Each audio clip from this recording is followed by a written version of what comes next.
Ogni volta ti domandi chi te l'ha fatta fare tutta questa fatica. Poi ti guardi attorno e capisci da solo che valeva la pena di fare tutta la fatica del mondo per arrivare là.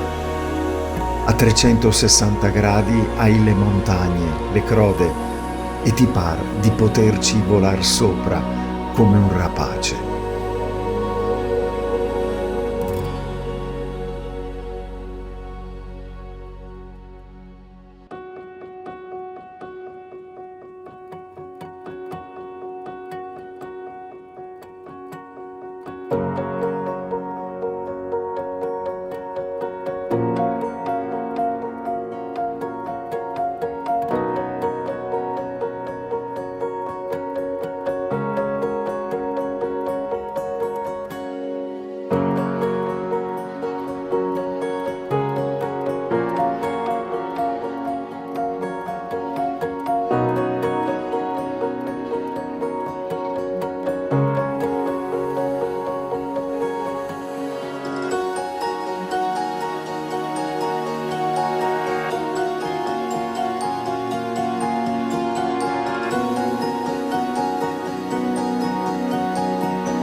Ben ritrovati cari amici camminatori, pellegrini e viandanti, venerdì 12 dicembre e quest'oggi con il Fabio siamo saliti a Rifugio Brentari, 2480 metri, caro Dario.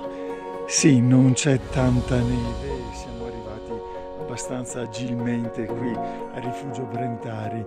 La tentazione sarebbe di salire a Cima D'Asta, però dall'altra parte, sull'altro versante, c'è davvero tanta neve. E allora così ci godiamo la giornata lentamente e vediamo di chiuderla ad anello, andando adesso qui verso una forcella e scendendo verso Forcella Magna.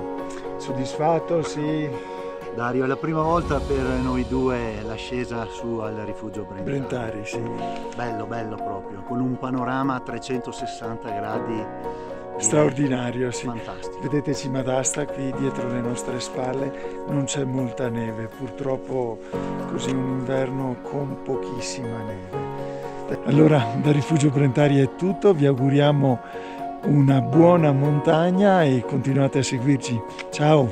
Ciao!